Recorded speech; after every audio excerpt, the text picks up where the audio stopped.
Hey, it's Jose here, and I just wanted to let you know that if you have a message to share, I want to tell you about Anchor. It is free, and it is an easy way to create a podcast for you to share that message. Download the free Anchor app or go to anchor.fm to get started. You can make money from your podcast with no minimum listenership. Everything you need to make a podcast in one place. There are certain creation tools that allow you to record and edit your podcast right from your phone or your computer. And most importantly, you can get your message out to the world and impact the lives that you were created to impact. Download Anchor right now. My name is Jose Vargas, and I am on a mission to help you create breakthroughs in your personal and professional life so that you can grow and lead your life with excellence. Welcome everyone to the Jose Vargas Show. I am your coach, Jose Vargas. Thank you for listening. Welcome to season 2. If you are a new listener, I want to welcome you and I want to invite you to hit that subscribe button. And if you are a returner listener, I want to welcome you back. Thank you for joining me. And thank you for listening to this podcast. This podcast is all about awakening, empowering, and equipping you so that you can get unstuck and become a leader worth following. What can happen when you become aware of your strengths? That's what this episode is all about. If you want to be a leader worth following, a leader who not only gets himself unstuck, but helps the people around you get unstuck, you have to become aware of all your strengths. A strength is something that you're good at, right? It is how you show up in the world and how you best serve your world, your employees, your employer. It is what you use in your business to help you get the most results. It is what you use at your job to get you the best results.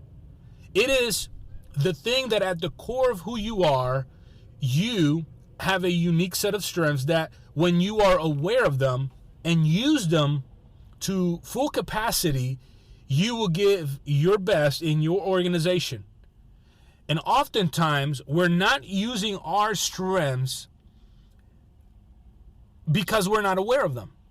And so progress slows down, productivity suffers, and morale goes down with it. Now, when I do trainings for companies or organizations, I ask the audience to envision their life, to envision their leadership as a toolbox, so to speak. And in this toolbox, you have amazing strengths to overcome any challenge, to overcome any obstacle, to meet any and every deadline, to solve any conflict, and get maximum results. But if you're like me, for sake of convenience, I have often used the wrong tools for the wrong jobs. And it has cost me time, effort, and energy. For example, let me ask you this. Have you ever used a screwdriver as a hammer or a butter knife as a screwdriver? Now, come on. You have to admit, maybe you haven't, maybe you have, but let me just say this. You might have or might not have gotten the job done, but how much quicker and how much more effective and less frustrating if you would have used the right tools for the right job. This is the same with strengths. So it is important not only to know your strength, right, but to know what is in your own toolbox, to know the strengths that you have, to know the strength that you bring to your job, to your organization, to your team, to get the job done effectively and efficiently. A leader who doesn't know his strength can unintentionally push those around him away and therefore lose his best people. I want to say that again because a leader who doesn't know his own strengths can unintentionally push those around him away and therefore lose his best people. So, what are your strengths, right? Is it the strength of perseverance? Is it the strength of empathy? Is it the strength of just being able to communicate effectively? Is it the strength of being able to see people's gifts and strengths? Is it the strength of seeing potential? What are your strengths? When I do this training or coaching a client, I have them take an assessment really that shows them about 28 strengths in a customized strength portrait that presents all 28 strengths that they use at work. And this brings tremendous clarity. And as this clarity becomes evident in their own life, it accelerates progress and it empowers that client to now focus those strengths in their job as they lead.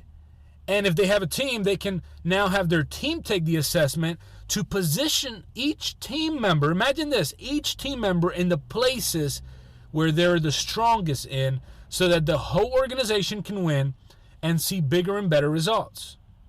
When I look at this, I'm not a big sports person, but I love learning analogies and I love learning from sports because athletes do this all the time. They coaches, head coaches, they go out to colleges, they scout and they recruit the talents that they can use on their teams to help them win Super Bowls, to help them win World Series, to help them win championships, right? They know that if I can position this talent on this team, in this spot, in this position, we have a better chance at winning.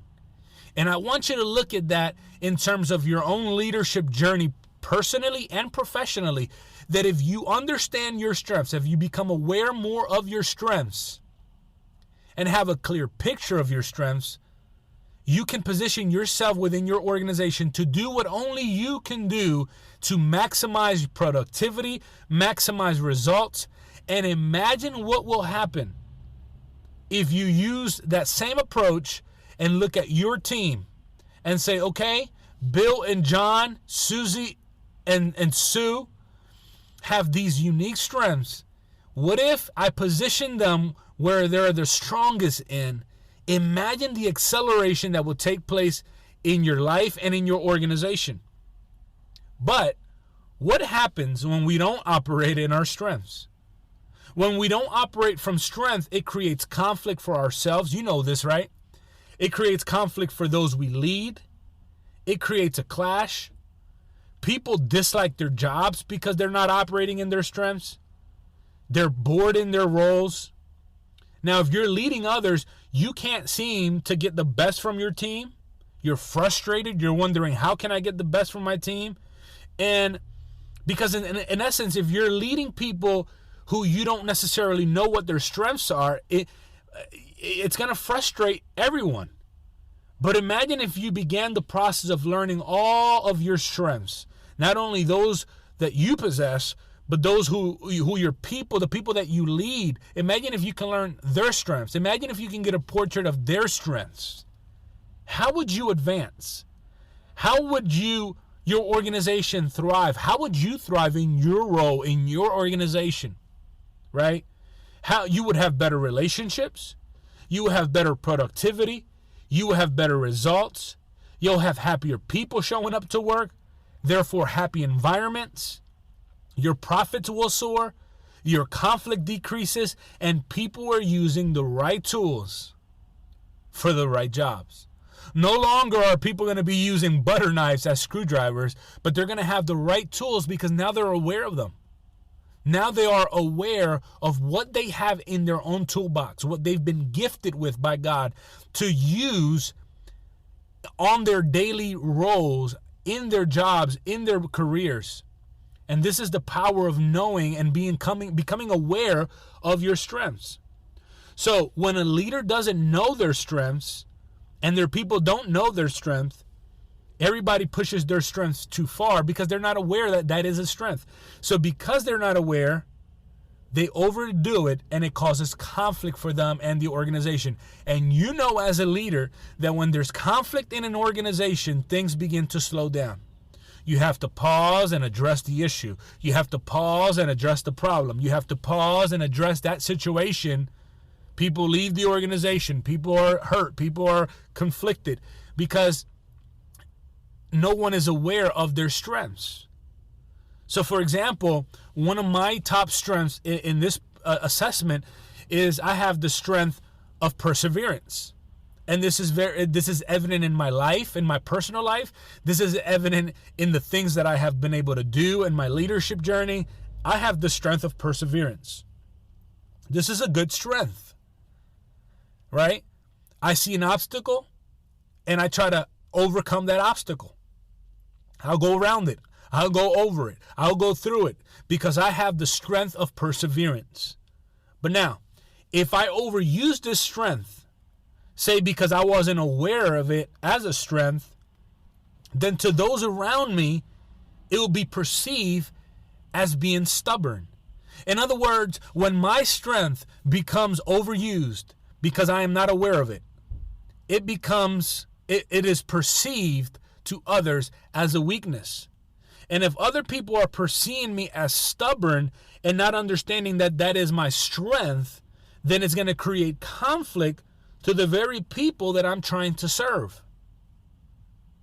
So once I am aware that this is a strength, I can kind of lower the temperature a little bit when I know I'm being too persevering in a meeting. I'm being too persevering in a point. I'm being too persevering in a project that I'm working in. And so I bring it down a notch and understand, okay, guys, I'm using my strength as perseverance, but I know it can come across as being stubborn. So how can we progress this, right? But if I also understand those of my teams, imagine the progress and effectiveness of our organization. So you need to become aware of your strength as a leader, but also which ones you overdo. And this insight can keep you from losing effectiveness. It reduces conflict in your life and in your organization, and it helps you get unstuck. It helps you solve those problems that you're facing in your organization, in your leadership, and helps you progress further faster. A leader who doesn't know his strengths can unintentionally push those around him away and therefore lose his best people. Okay? I know of organizations who don't maximize the strength of their teams and therefore lose the best people. They lose leaders among their ranks. They lose leaders after spending thousands and thousands of dollars in training them and recruiting them and empowering them. Now they lose them because of conflict.